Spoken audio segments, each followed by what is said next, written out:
चेतन sir, आज Torrent power के office में ये प्रेस कॉन्फ्रेंस रखी गई है। क्या मामला है, किस मुद्दे पे रखी गई है, थोड़ा विस्तार से बताइए। नमस्कार।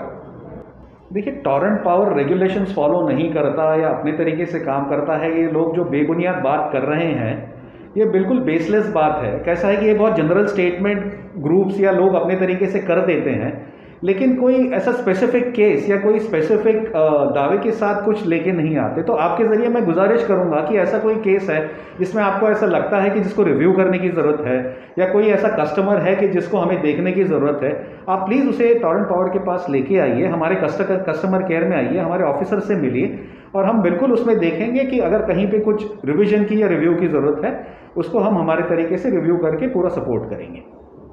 बेसिकली कैसा है कि टोरेंट पावर MSCDCL की फ्रेंचाइजी के बतौर शिल कलवा मुमरा में मार्च 2020 से काम कर रहा है, और रेगुलेशंस, गाइडलाइंस, जो भी प्रोविजंस है उसके अनुसार काम कर रहा है। लेकिन घूम फिर के कुछ लोग बेबुनियाद प्रोपोगंडा करके कोई भी बेसलेस एलिगेशंस लगाते हैं कि टोरेंट पावर जो है वो रेगुलेशंस को फॉलो नहीं करता और अपने तरीके से काम करता है। तो उस वजह से थोड़ा सा ये बताना चाह रहा था मैं कि आज टोरेंट पावर जो है इस एरिया में शिल मुमरा कलवा में MSCDCL के फ्रेंचाइजी के बतौर काम कर रही है। तो इस एरिया में डिस्ट्रीब्यूशन फ्रेंचाइजी अग्रीमेंट के बतौर काम करने के लिए बाध्य है। ये डिस्ट्रीब्यूशन फ्रेंचाइजी अग्रीमेंट जो है MSCDCL के वेबसाइट पे अवेलेबल है, आप देखना चाहें तो आप डाउनलोड करके देख सकते हैं। उसमें क्या काम और कैसे करना है, टोरेंट पावर के सारे अग्रीमेंट में डिटेल्स दिए हुए हैं। उसका आप MSCDCL के वेबसाइट से कभी भी डाउनलोड कर सकते हैं। दूसरा, आज एज अ यूटिलिटी अगर हम इस एरिया में काम कर रहे हैं तो सप्लाई कोड, MERC का सप्लाई कोड और इलेक्ट्रिसिटी एक्ट 2003 के जो भी प्रोविजंस है उसके अनुसार उसको फॉलो करके, सारे गाइडलाइंस और रेगुलेशंस फॉलो करके ही हम काम करते हैं।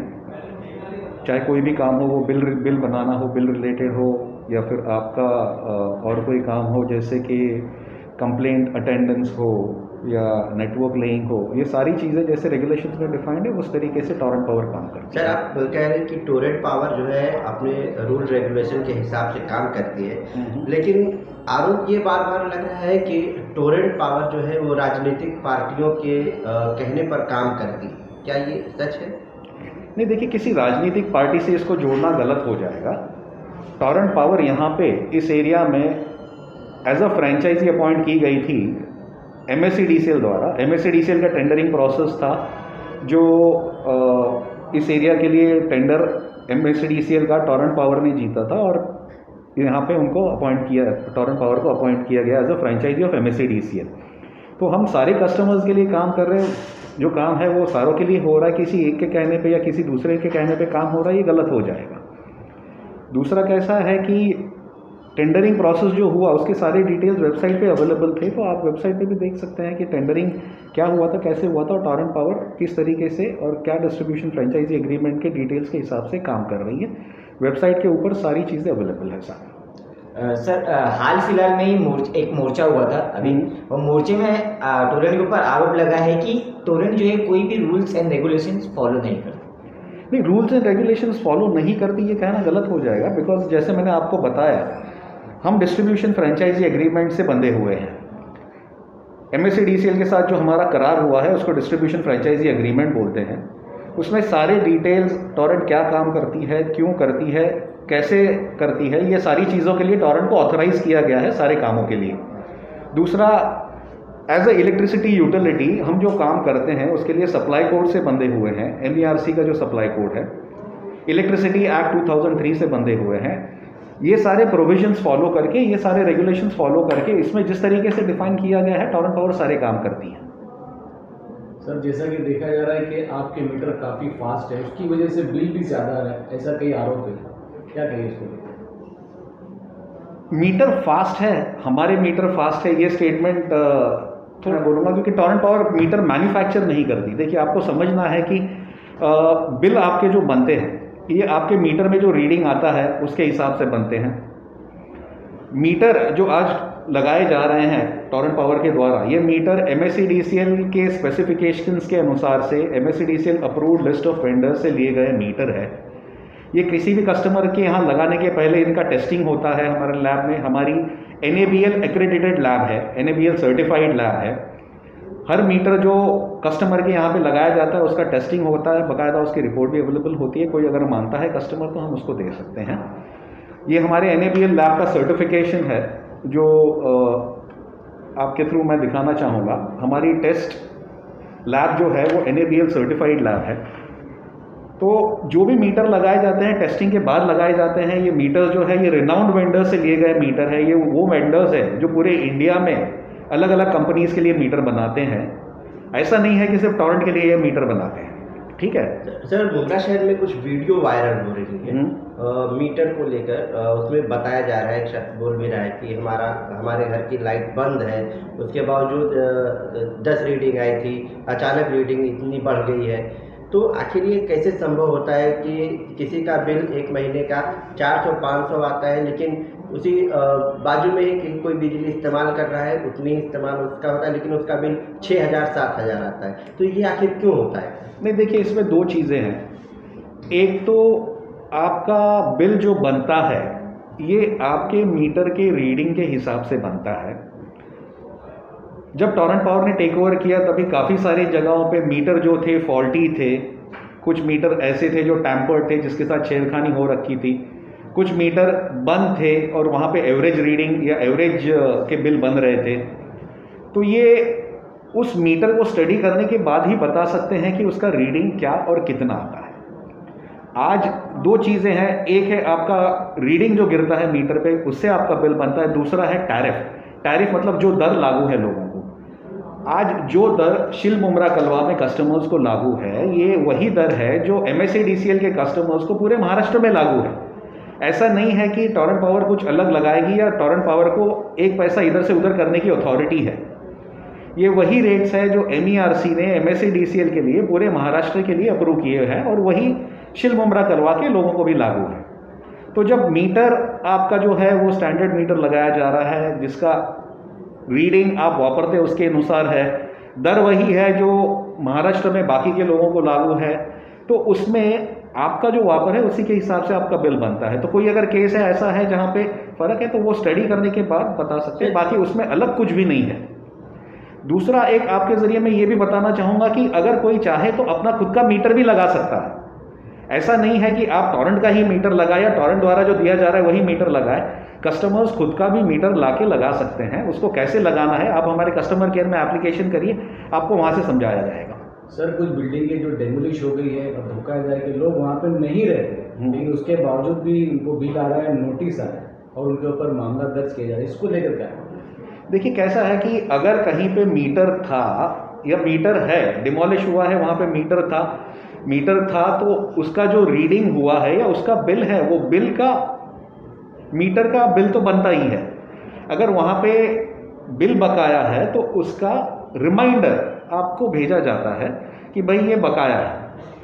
अभी वहाँ पे अगर बकाया है उसको भरना कस्टमर के लिए बिल्कुल ये है, और उसको हम अगर रिमाइंड नहीं करेंगे तो वहाँ का बकाया बिल कौन भरेगा? तो वो रिमाइंडर तो जाएगा ही कस्टमर की तरफ। वहाँ लोग नहीं रहते, उसके बावजूद भी बिल आ रहा है।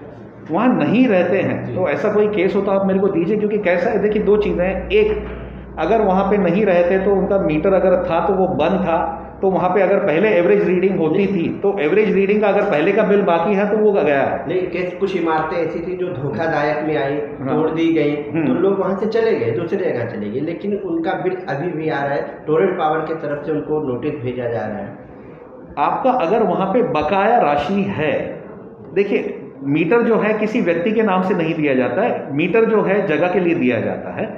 एक जगह पे अगर कोई बिल बाकी है तो उसका रिमाइंडर नोटिस उसके लिए भेजा जाता है। ये एक रेगुलेशन के हिसाब से है कि भाई आपका अगर बकाया है तो आपको रिमाइंडर भेजना है, तो वो रिमाइंडर बोलो या आप नोटिस बोलो। अगर वहाँ का बकाया था, आप वहाँ रहते थे, तो आपको वहाँ पे बकाया के लिए रिमाइंडर कंपनी के द्वारा भेजा जाता है। भले ही आपका वो पहले का बिल बाकी है, बिल अगर बाकी है तो आपको वो भरने तो आएगा ना साहब। सर कहीं कुछ लोगों का ये भी आरोप रहता है कि जो बिल है वो डबल आते हैं। पहले हम जो बिल भरते थे वो 500, 600, 700 के लगभग थे, लेकिन अब जो है डायरेक्ट हमें 1500 2000 ऐसे बिल आने स्टार्ट हो गए। देखिए, आप जो वापरते हैं उसके हिसाब ही बिल आता है, ये मैं दोबारा कहूँगा। आपका मीटर आप जो वापर रहे हैं उसको कैप्चर करता है, रीडिंग होती है और उसके हिसाब से बिल बनता है। दर जो है पहले जो था या MSEDCL का जो दर है आज भी वही लागू है, अलग कुछ भी नहीं है। तो आपके वापर के हिसाब से उसी दर से जो बिल बन रहा है वो आपको आ रहा है। हाँ, पहले ये हो सकता है कि शायद आपका मीटर ठीक नहीं चल रहा था या आपके यहाँ पे एवरेज बिलिंग हो रही थी या ठीक से रीडिंग नहीं हो रही थी। अगर उस वजह से कुछ अलग आ रहा था तो उसके बारे में मैं कमेंट नहीं कर पाऊंगा। लेकिन अगर आपका आज की तारीख में मीटर सटीक है, आपका रीडिंग रेगुलर हो रहा है, तो आपका बिल जो आपके वापर के हिसाब से वो तो आएगा साहब। वो आपके वापर का बिल है और उसमें रेगुलर रीडिंग के हिसाब से आपका बिल बनता है। दूसरा, लोग बार बार कहते हैं कि भाई अगर आपका मीटर ठीक नहीं है, आपका मीटर फास्ट है, तो मैं आपके जरिए लोगों को ओपनली कहता हूं कि आप अगर चाहें तो हमारे मीटर को आप पैरेलल में अपना मीटर लाके भी लगा सकते हैं, आप चेक कर सकते हैं। आप MSEDCL सर्टिफाइड कोई भी मीटर, उनके लैब में टेस्ट किया हुआ कोई भी मीटर आपके यहाँ पे अगर लगाना चाहे आपके मीटर में पैरेलल, तो आप लगा सकते हैं, कोई दिक्कत नहीं है। आप उसको पैरेलल लगाइए, देखिए दोनों की रीडिंग में आपको अगर कुछ फर्क आता है तो फिर बताइए। सर, लोगों का ये भी कह रहे हैं कि जो PD का मामला है, दरअसल जब महावितरण थी उस वक्त अधिकारियों की वजह से जो है ये PD का मामला अब सामने आ रहा है। तो जो भ्रष्ट अधिकारी थे, अब उनका खामियाजा PD भरने की वजह से आम जनता क्यों उठाए? क्यों ना ऐसे भ्रष्ट अधिकारियों पर कार्रवाई की जाए जो महावितरण के वक्त पे थे और जिनकी वजह से आज PD हुई, और जो उपभोक्ता है उन्हें टोरेंट पावर के द्वारा नोटिस दिया जा रहा है कि आपका PD बकाया बिल जमा किया जाए। तो आखिर जनता क्यों उठाए?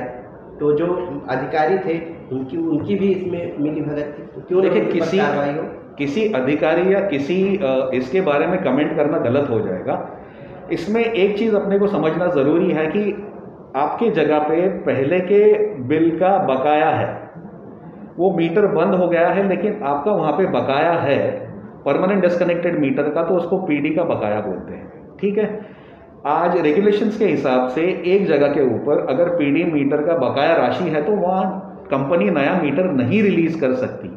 आपको पहले का आपका बिल क्लियर करना है, उसके बाद ही कानूनी तौर पे हम आपको नया मीटर दे सकते हैं। और इसी में लोगों की सुविधा के लिए, इसी में लोगों के सपोर्ट के लिए महावितरण के डिस्कशन के साथ हमने स्कीम लाई थी जिसमें PD बकाया आप किश्तों में भर सकते हैं। आप अगर एक साथ भरते हैं तो आपको ब्याज माफ़ी मिलती है।